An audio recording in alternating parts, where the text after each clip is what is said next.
পূর্ণ শুদ্ধ কি নিত্য বৃষ্টি মুক্ত হচ্ছে, ভিন্ন তাও আত্মানমিন। কত ভক্ত নাম হলো এখানে সব চিন্তামণি। পাঠ এই নাম করছে। যদি হৃদয়ে থাকে আপনি যা চাইবেন সেই নামের কাছেই পাবেন। আচ্ছা, নাম ভগবানকে মিলিয়ে দেয় কি করে? সম্রাট আকবর দিল্লীশ্বর বৃন্দাবনের এক সাধুকে ডেকেছিলেন। তিনি নাম নিষ্ঠ, সর্বদা নাম নিতেন। তো সাধুকে ডেকে বললেন, আচ্ছা ঈশ্বর নিরাকার, তোমার কাছে সাকার হতে পারে, এই যে নাম ধরে ডাকলে তাকে পাওয়া যায়, তুমি এর প্রমাণ দিতে পারবে? বলে, নাম নামিকে নামিয়ে আনে, নাম নামায়তি ইতি, নাম নামিকে নামিয়ে আনে, তাই নাম। নাম নামিকে নামিয়ে আনে। তো বললেন, নাম করে ঈশ্বরকে যদি 1 মাসের মধ্যে নামাতে না পারো, তাহলে আমি তোমায় মৃত্যুদণ্ড দিয়ে দেব। আকবর খুব পরীক্ষা করে ধর্ম বিশ্বাস করতে বলে, যাকে ডাকছো সে যদি সাড়া না দেয়, প্রমাণ না করতে পারো যে নামে নামিকে নামায়, আমি কিন্তু তোমাকে মৃত্যুদণ্ড দেব। উনি কি করলেন জানেন? নাম প্রভুর কাছে করুণা করে উনি এক ঝোপঝাড়ের মধ্যে পড়ে আকবর আকবর আকবর দিনরাত এই জপ করতে লাগলেন। আচ্ছা, পাশ দিয়ে যারা যায় বলে, সাধুর কি মতিভ্রম হলো? আরে ভগবানের নাম বাদ দিয়ে আকবর আকবর ডাকছে, কথাটা চারিদিকে ছড়িয়ে গেল। ওই গ্রাম থেকে গ্রামান্তরে ছড়াতে ছড়াতে আকবরের এক রাজ কর্মচারীর কানে এই কথাটা গেল। এই জঙ্গলে বসে এই সাধু আপনার নাম জপ করছে, আকবর আকবর আকবর আকবর, দিন রাত, খাওয়া নেই দাওয়া নেই। আকবরের কাছে এই কথাটা জানার পরে তার কৌতূহল হলো, কে আমার নাম জপ করে? আরে আকবর সিংহাসন ছেড়ে নিজেই পায়ে হেঁটে তার কাছে গেছে, আমার নাম কে জপ করছে? আরে মশাই, আপনি ভগবানের নাম বলতে বলতে কেন আকবর আকবর করে জপ করছেন? বলে, মহারাজ আমি যে জপ করছি তা তো আমি আপনাকে জানাইনি, আপনি এখানে কেন? আমি যে আকবর জপ করছি আমি তো আপনাকে ডাকিনি, আহ্বান করিনি, আমি নাম ধরে বলছি, তো আপনি এখানে কেন?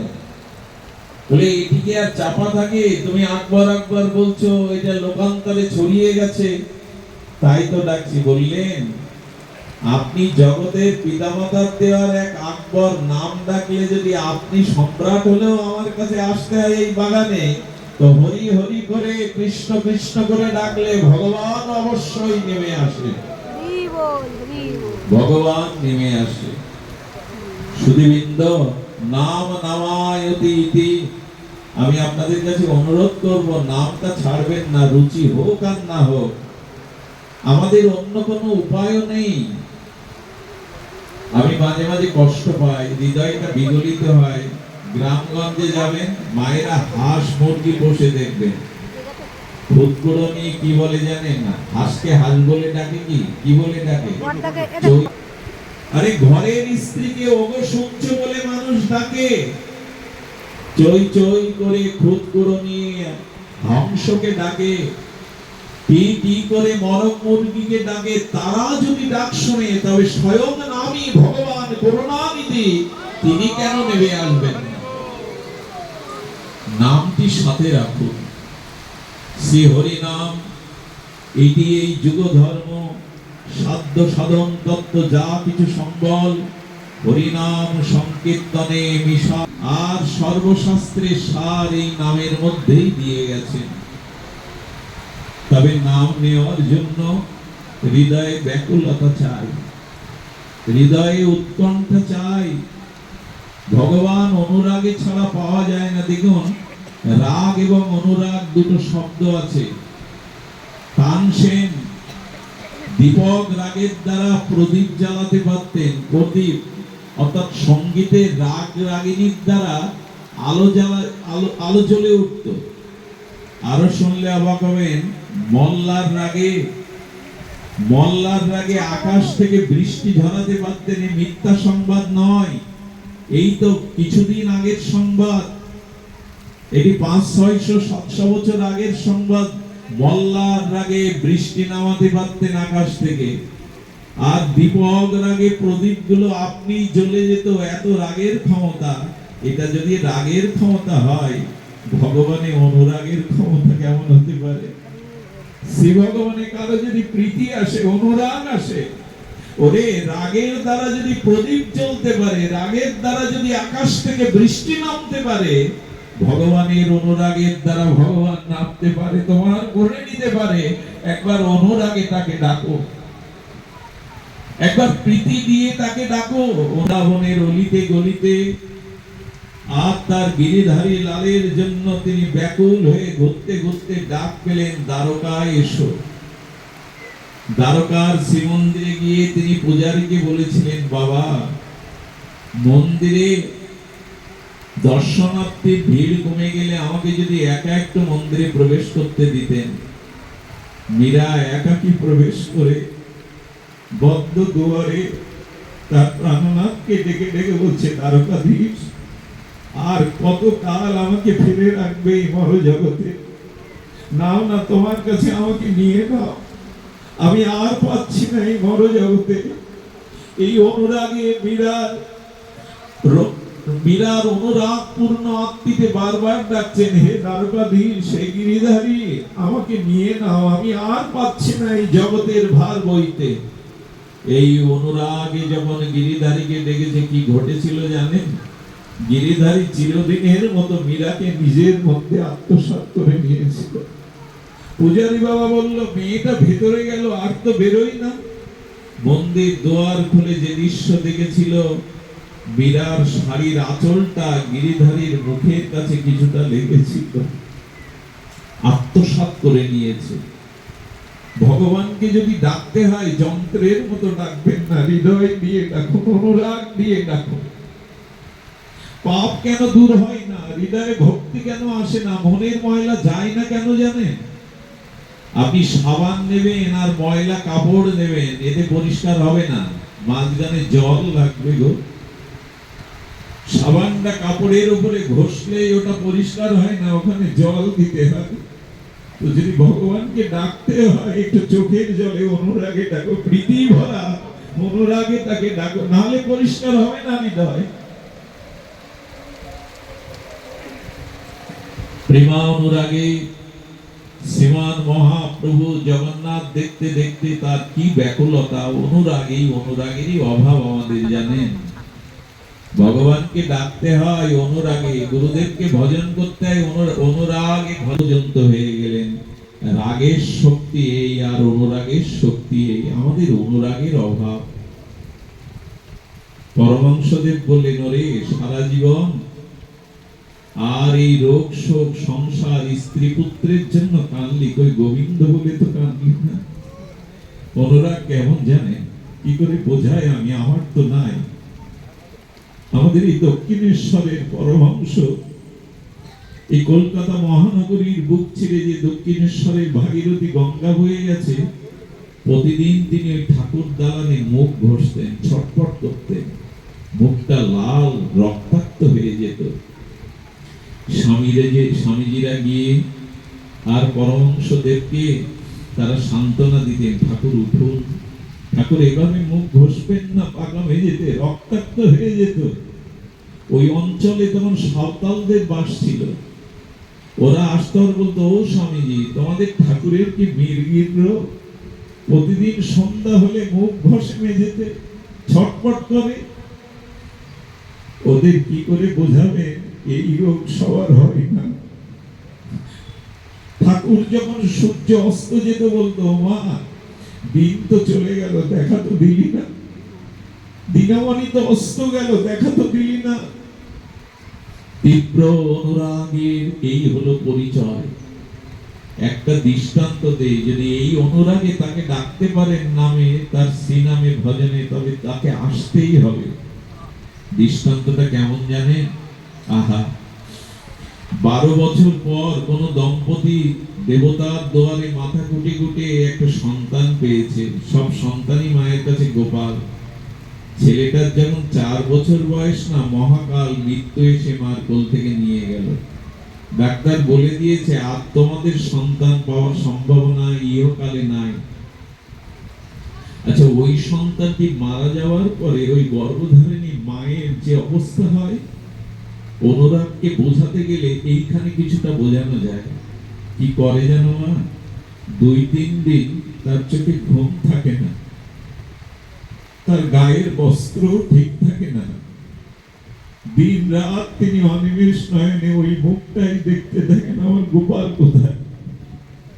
হায় বাবা, তার মাথায় যদি প্রতিবেশীরা এক বালতি জল দিয়ে স্নান করাতে যায়, দেখবেন জলটা সঙ্গে সঙ্গে শুকিয়ে যায়, এত তাপ। তার গাল শীতে যদি কেউ দুধের বাটি দিয়ে দেয়, গাল দিয়ে ঝরে যায়, গালের ভিতরে দুধটা যায় না। ওই অনিমেষ নয়নে পাথর দৃষ্টিতে চেয়ে ওই হাতগুলো মনে পড়ে, ওই মুখটা মনে পড়ে, ওই ছোট কচি মুখটা তার মনের দুয়ারে ভেসে আসে। 3-4 দিন তার এই অবস্থা হয়, জগতের আর অন্য কোনো দিকে তার দৃষ্টি থাকে না। যদি ভগবানের জন্য কারো এমন হয়, তবে সে ভগবানকে পায়, সেই নামে ভগবানকে নামিয়ে আনে। তো মুখের কথায় হয় না গো। শ্রীগুরু পাদ পদ্মে ভজনে রতিমতি এলে এই আমরা এখন ভজন করি, সেই ভজনটা যন্ত্রের মতো, যন্ত্র টিপে দিলে যেন বাজে, ভজন যেন কারো যন্ত্রের মতো না হয়, অনুরাগে বুঝতে হবে। যেটুকু হরি ভজন করবেন, ভগবত ভজন, এটা অনুরাগে হতে হবে। অনুরাগ কাকে বলে? সেই ভাষায় আমরা পরিভাষা বুঝছিলাম। অনুরাগ কাকে বলে জানেন? পরম প্রেম ভক্তি স্বরূপম। দেবশ্রীপাদ তার ভক্তি সূত্রের প্রথম সূত্র বলেছেন অনুরাগ কেমন জানেন? খুব ধ্যান দিতে হবে। এবার লাগুক না একটু বৃষ্টি, না হয় ভিজি আমরা। ব্রজবাসীরা তো 7 দিন ঝড় বৃষ্টির মধ্যেও কৃষ্ণকে ছেড়ে কোথাও যায়নি। তো যেখানে হরি কথা সেখানেই তো হরি। একটু কষ্ট হলে আসুন আমরা শ্রবণ করি। অনুরাগ না হলে এই শুধুমাত্র লোককে দেখানোর জন্য, প্রচারের জন্য যন্ত্রের মতো ভজনে কোটি জন্মেও কিছু হবে না। অনুরাগ চাই। আমি অনুরাগের পরিভাষা বলছিলাম কেমন জানেন? যে পাশে জলাশয় আছে, পুকুর আছে, পুকুরের মাছগুলো জল থেকে তুলে ডাঙায় ছেড়ে দিই, বা সোনার থালায় রাখুন, পদ্মের কোমল পাপড়ির মধ্যে রাখুন, দেখবেন ছটফট করবে ওরা। যতক্ষণ বেঁচে থাকবে ততক্ষণ তীব্র ছটফট করবে। দেবশ্রীপাদ বললেন, ভগবানকে পাওয়ার জন্য যদি রাত দিন কারো হৃদয় এরকম ছটফটানি উদ্বিগ্ন হয়, এরই নাম প্রেম, এরই নাম অনুরাগ। আমাদের তো হয় না।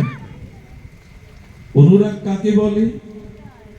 সর্পের মাথায় মণি থাকে, ফণির মাথায় মণি থাকে, এটা শুনেছি না দেখলেও, আর এটা সত্য। ওই ফণিরূপ সর্পের মস্তক থেকে যদি মণিটা কখনো হারিয়ে যায়, সে পাগল হয়ে যায়। যতক্ষণ মণির সন্ধান না পায়, তীব্র উৎকণ্ঠায় সেই মণির পিছনে খুঁজতে থাকে, ছুটতে থাকে। তুমিও তখন, তোমারও অনুরাগ এইভাবেই বোঝা যাবে যেদিন ভগবানের চরণ পাওয়ার জন্য আর মণিহারা ফণির মতো ব্যাকুলতা তোমার আসবে। কই সেই ব্যাকুলতা? খেয়ে পরে হেসে হাসিয়ে তো ভালোই কাটছে দিনগুলো, ব্যাকুলতা কই? আর কি দৃষ্টান্ত দিয়েছেন মহাজন? বললেন, দেখুন পাখিগুলো খড়কুটো জোগাড় করে একটা বাসা তৈরি করে গাছের ডালে। ওই বাসার মধ্যে দুটো ডিমকে অনেক দিন ধরে তা দেয়।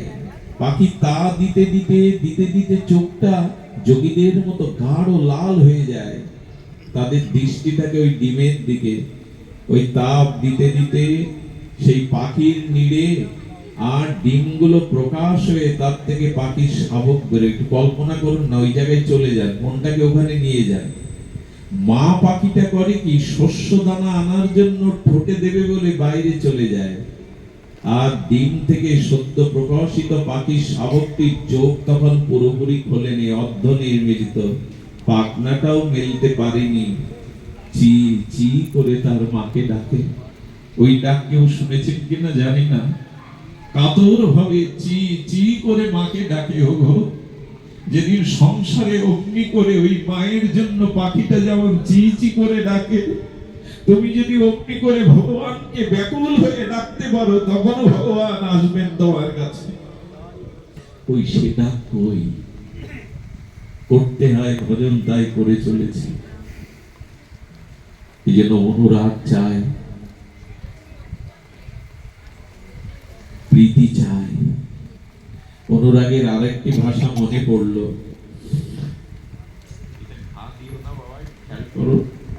অনুরাগের আরেকটি ভাষা মনে পড়লো, একটু ধ্যান দিন। আচ্ছা, ছোট বৎস গাভীর বাছুরকে বেঁধে রেখে রাখাল মা গাভীকে নিয়ে যাচ্ছে। আপনারা লক্ষ্য করবেন, ওই দড়িতে আবিষ্ট হওয়া বাছুরটি মায়ের কাছে যাবে বলে কিভাবে ছটফট করে, বা গোষ্ঠ থেকে, উত্তর গোষ্ঠ থেকে গাভীটি যখন ফেরে তখন ওই বৎসটি মায়ের কাছে যাওয়ার জন্য কত ব্যাকুল হয়ে, উৎকণ্ঠিত হয়ে ছটফট করতে থাকে। ঠিক তেমনি এই সংসারে শ্রী ভগবানকে পাওয়ার জন্য যেমন ওই রকম ছটফটানি রাত দিন আপনার হৃদয়ে আসবে, তখনই জানবেন যে আপনার অনুরাগ এসেছে। তবে গুরু সেবা ব্যতীত, মহৎ সেবা ব্যতীত এই অনুরাগ আসবে না। এগুলো গুরু কৃপা সাপেক্ষ। মনে পড়ে বাবাজি মহারাজের একটি লীলা কথা, আপনারা অনেকবার পাঠে শুনেছেন। সারা জীবন গুরু মহারাজের চরণ সেবা করে গেছেন, কিছুই চাননি জীবনে, প্রাণ ঢালা অকৃত্রিম নিষ্কপটে সেবা, নিজের কিছু চাইনি, ইহকাল পরকালের কিছু চাইনি। বাবাজি মহারাজ অপ্রকট হবেন, তখন বলছে, কি রে পিতা মাতা, জীবন যৌবন সব সঁপে দিলি আমার সেবায়, কিছু চাইবি না? আমার যাওয়ার সময় হয়েছে, দেখ গোপন কথা বলি, আমি তোকে বৈকুণ্ঠ গতিও দিতে পারি, চেয়ে নে, চেয়ে নে, কি চাইবি চেয়ে নে। স্থির হয়ে নির্বাক হয়ে বাবার চরণের দিকে তাকিয়ে ফপিয়ে ফপিয়ে কাঁদছে, কি রে কিছু চাইবি না? অনেকক্ষণ পর ক্ষীণ কণ্ঠে বলছেন, আমি যা চাইবো তা আপনি দেবেন না। ওরে পাগল, সারা জীবন চরণে সেবা করে গেলি, তুই চাইলি দেব না, চেয়ে যা। বলে, মাথায় হাত দিয়ে বলুন, যা চাইবো তা দেবেন। বলে, তোর এখনো আস্থা এলো না? তবে নেই, এই তোর মাথায় হাত রাখলাম, চেয়ে নেই। চোখের জলে সজল নয়নে বলে চলেছে, দেখুন এইটাই চাইতে হয়। গুরুদেব, যদি কোন জন্মের কোন সুকৃতিতে আপনার কৃপা বলে চরণ সেবা করি, তবে আমি বৈকুণ্ঠ চাই না, আমি স্বর্গ চাই না, আমি ধন মান প্রতিষ্ঠা চাই না, তবে কি চাই? তো বলেন, আপনার যে সম্পদ ওটি চাই, আপনার যে সম্পদ সেটি চাই। কি সম্পদ চাইলো জানেন? আপনি হা নিতাই বললে যেমন আমার চোখ দিয়ে দরদর করে প্রেমাশ্রু বয়, ওই আমাকে দিন, আমি যেন আজ থেকে নিতাই বললে আমার চোখে অগ্নি করে অশ্রুধারা বয়। বাবাজি মহারাজ নির্বাক হয়ে তাকিয়ে আছে। অনেকক্ষণ পরে বললেন, ওরে আমার সারা জন্মের জন্ম জন্মান্তরের যা সম্পদ আজ তুই নিয়ে নিবি, আমাকে ভদুর করে দিবি। ওরে নিতাই বলে কান্না ছাড়া তো আমার জীবনে কোনো সম্পদ নাই। স্থির হয়ে মাথায় হাত দিয়ে বললেন, যাই বাবা, কথা বলো না। স্থির হয়ে মাথায় হাত দিয়ে বললেন, আজ থেকে নিতাই বললেই যেন প্রেমশ্রু বিগলিত হয় তোর নয়নে। এরপর থেকে যখনই নিতাই বলতেন, তখনই তার চোখ দিয়ে প্রেমশ্রু ঝরে পড়ত। ঠাকুর মশাই বুঝি এই জন্য এই প্রয়াস গুলো আমাদের জীবনে কবে আসবে বলতে পারে? গৌরাঙ্গ বলিতে হবে, পুলকোষ কই হয় না তো, হয় না তো। হরি হরি বলিতে নয়নে বহেনি, কবে চোখে। যদি বলে কাঁদছো কেন এত, আমাদের দুর্বল করে দিচ্ছ, আবেগ জানাচ্ছ না গো। আবার আমাকে এখানে ডেকে আনবেন তাই কাঁদছি না, আসর মাতাচ্ছি না। এই হলো অনুরাগ। এই অনুরাগ না হলে ভজন করেও কোটি জন্মেও প্রেম পাওয়া যাবে না। অনুরাগের ভজন। গৌরাঙ্গ বলিতে হবে পুলক শরীর, হরি হরি বলিতে নয়নে বহে নীর। জল দরকার। আচ্ছা, এখন যদি কোন পুকুরের পাশে কোন গাছের শুকনো কাঠটা পুকুরে পড়ে যায়, ও ডুববে তো? শুকনো কাঠ ডুবে তো? জলে পড়ে গেলে শুকনো একটা ছোট কাঠ ডোবে না, কিন্তু ডুববে। কি করে ডুববে? ডুববে কি করে জানেন? ওই শুকনো কাঠটিকে ওই জলে ভাসতে দিন, ভাসতে ভাসতে, মা এখানে কথা বলো না, ভাসতে ভাসতে ওই কাঠের ভিতরে ধীরে ধীরে জল প্রবেশ করবে। আর নদীতে বা পুকুরে যে পলি মাটি আছে, ওই মাটি ধোয়া জল ধীরে ধীরে ওর গায়ে মাটি জমতে লাগবে। ওই মাটি আর জল ওর মধ্যে যেতে যেতে একদিন কাঠটাকেও ডুবিয়ে দেবে। আমি বলি কি, একটু ভাসতে থাকুন, ভাগবতে সাধু সঙ্গে ভাসতে থাকুন। ভেতরে প্রেম ভক্তি অনুরাগ না থাকলেও ভাসুন। এই যেমন আজকে ভাসছেন, আপনার কত দূর দূরান্ত থেকে এই ভাগবত প্রেম সাগরে ভাসছেন। ভাসতে ভাসতে কি হবে জানেন? কবে কোন নিষ্কিঞ্চন অনুভবী সাধুর ধুলো গিয়ে পড়বে আপনার গায়ে, আর কবে দুফোঁটা প্রেমশ্রু অনুরাগে ওর মধ্যে গিয়ে পড়বে। ওই কাদাটা আর জলটা যেমন শুকনো কাঠের মধ্যে গিয়ে প্রবেশ করলে ডুবে যায়, একদিন প্রেম ও সাগরে আপনি আমি ওইভাবে ডুবে যেতে পারবো। ভরসা একটু আছে, তবে ভাসতে হবে। সাধু সঙ্গ ছাড়া তো হবে না গো। এটা সংক্রামিত ব্যাধির মতো। এই বাবাদের ওই ব্যাধি হয়েছে, ওনাদের বাতাস যার গায়ে লাগে তারও সংক্রামিত ব্যাধির মতো ওটা হয়। এই জন্য অভিমান ছেড়ে, যুক্তি তর্ক ছেড়ে, নিজের প্রতিষ্ঠা ছেড়ে সত্য সাধুর সঙ্গে আসুন। তবে মহতের সেবা চাই, গুরু সেবা চাই। বাংলাদেশের একটা ঘটনা বলি আপনাদের, বড় মর্মস্পর্শী ঘটনা। একজন সদ্গুরুদেব ছিলেন ঝিনাইদহে। উনি একবার একটা অসময়ে এসে শিষ্যদের বলছেন, আমাকে একটু তরমুজ খাওয়াতে পারিস? বুদ্ধিমান শিষ্যরা বলল, গুরুদেব তরমুজ খেতে চাইছে, এটা তখন তো সিজন ছাড়া এগুলো পাওয়া যেত না। এখন যেমন সব পাওয়া যায়, তখন পাওয়া যেত না। বলে গুরুদেব তো জানি এই সময় তরমুজ ফলে না। সুধীবৃন্দ, কোন কোন শিষ্য তর্ক, গুরুদেবের কথায় অনেকে এরকম তর্ক খোঁজে, গুরুদেব এটা বললো কি করে, এটা তো মানানসই না। সবাই যখন নীরব, এক সরল গ্রামের যুবক বললেন, গুরুদেব আপনার কৃপা হলে আমি চেষ্টা করে আনতে পারি। এবার গুরুদেব যখন কিছু বলেন, যুক্তি দিয়ে মাপবেন না, নিজের বুদ্ধি দিয়ে বিচার করবেন না। উনি বলছেন মানে এই কথার মধ্যে আমাদের কোনো মঙ্গল লুকিয়ে আছে।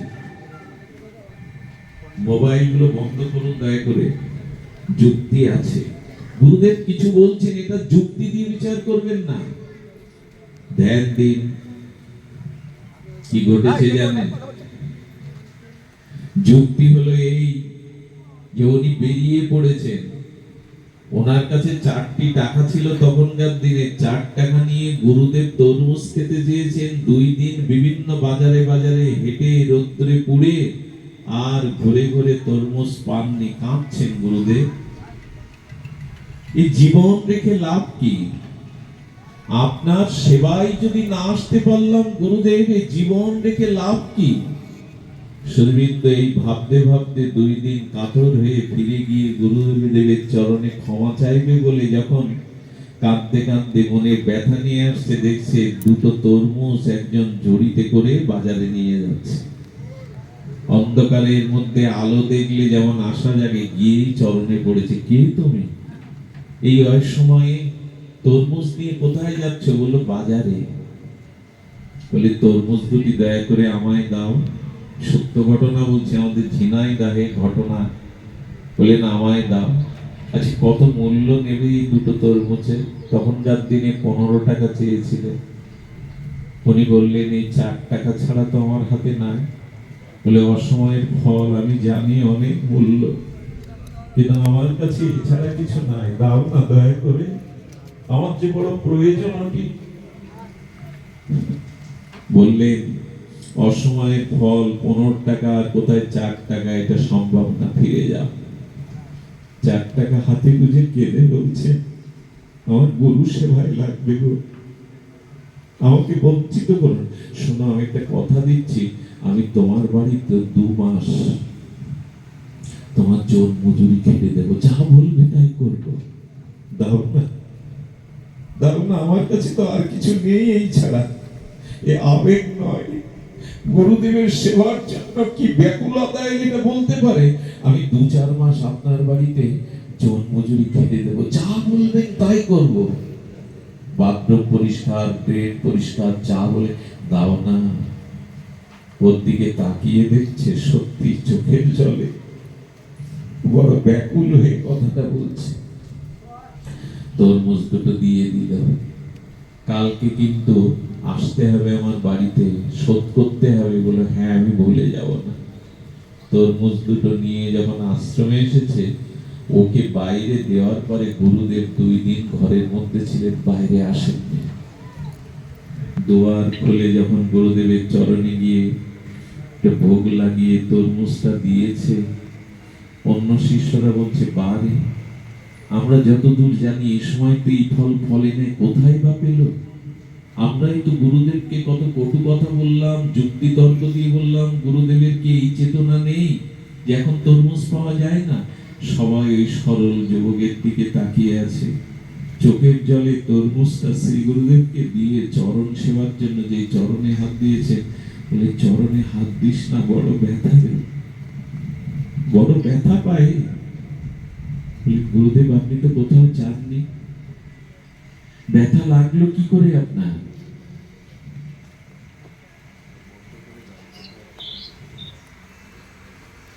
পরের অংশ পরের ভিডিও করছি।